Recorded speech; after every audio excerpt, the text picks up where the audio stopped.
They don't handle it as well because they haven't got that natural player to step in there, and it looks a little bit awkward when the others do. So that is a problem for City, and I think when Rico Lewis does it, they maybe lose something, to be fair, physically, defensively. I like City when they've got the 4 big defenders. I think they're incredible, and I think that's the reason they won the treble last season. But Stones has to be one of them to actually get that sort of fluidity in midfield. How do you see that, Micah? Yeah, I probably would agree with Gary. I mentioned it a couple of weeks ago against Chelsea. There wasn't the same team, just not in terms of on the ball and off the ball as well. And when he goes, is that a concern then? If John Stones is not playing today, it is a little bit of a concern, but he's a defender, Akanji. He can defend. So I'm talking about winning the ball back in the midfield areas when the build up and when a team tries to counter it. John Stones is there. So that's my worry in terms of a defender when he's in there. Akanji, he doesn't look as comfortable, let's say, as John Stones. Is that an area that Liverpool could exploit, Daniel?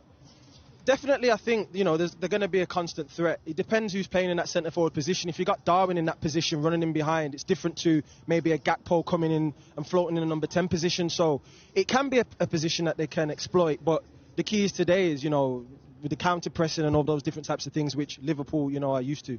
Oh, man, as a human being, just an amazing guy, really kind.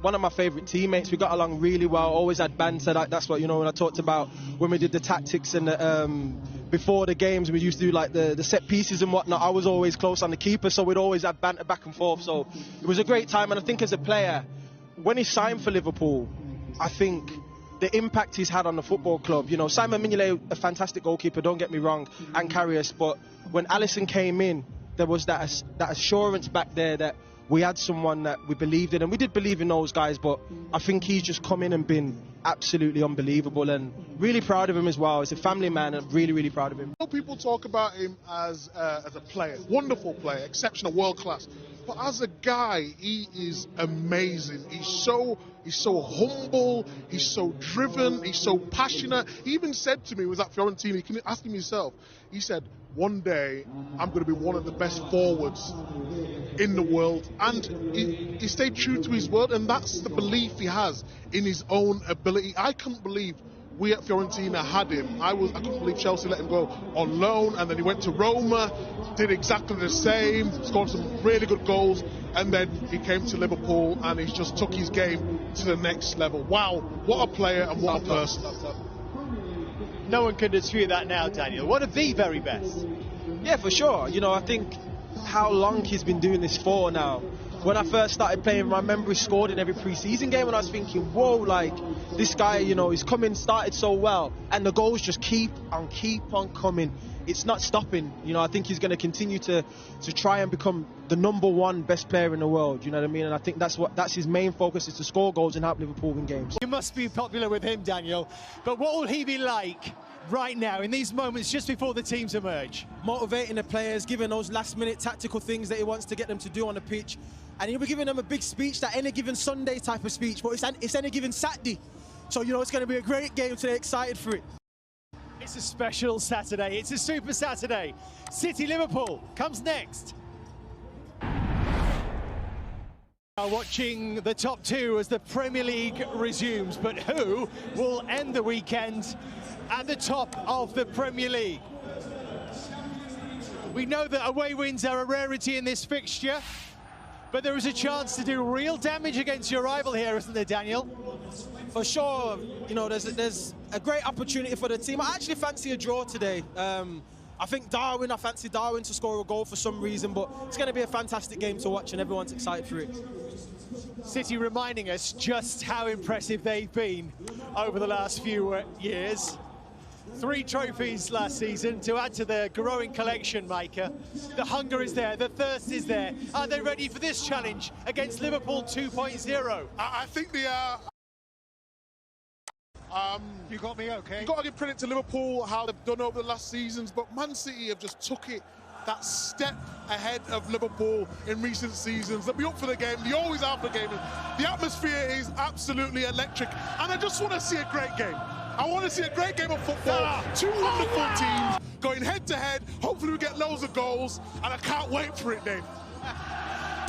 Jurgen Klopp himself said he would watch this. And hopefully this game lives up to all expectations.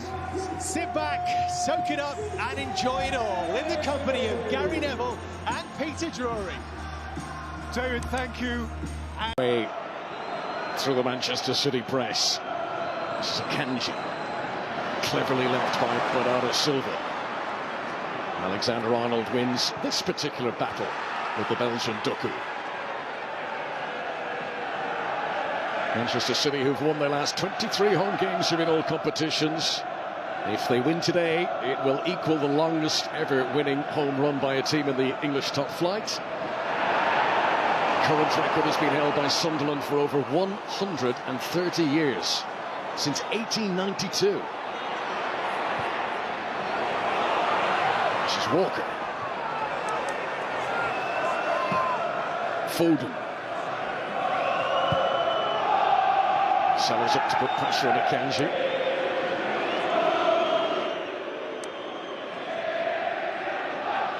Liverpool fans who are housed behind the end of their team defend are doing their best to make themselves heard.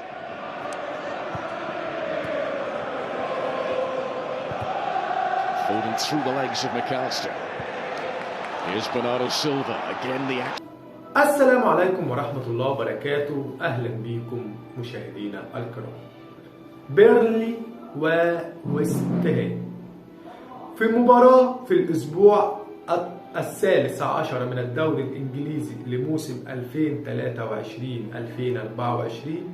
ستقام مباراة ستجمع بين فريق بيرنلي وفريق ويستهام.